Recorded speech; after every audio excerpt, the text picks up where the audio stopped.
In the 20th century, as empires collapsed and new states and borders were established, tens of millions of people fled or were expelled in the course of war.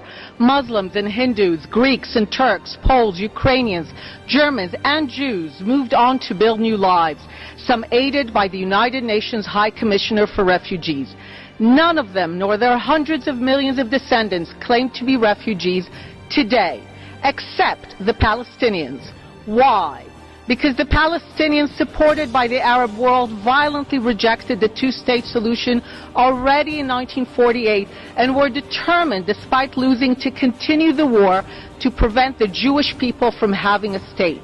Having failed to do so by wars, terrorism, and economic boycotts, Palestinians have hijacked UNRWA, which was to be a temporary agency for resettlement, to create and sustain a fiction that they are still all somehow refugees, generation after generation, and all possess a right which does not exist in international law to settle in a sovereign country in which they never lived and of which they were never citizens, so as to ensure that Israel no longer exists as a state for the Jewish people.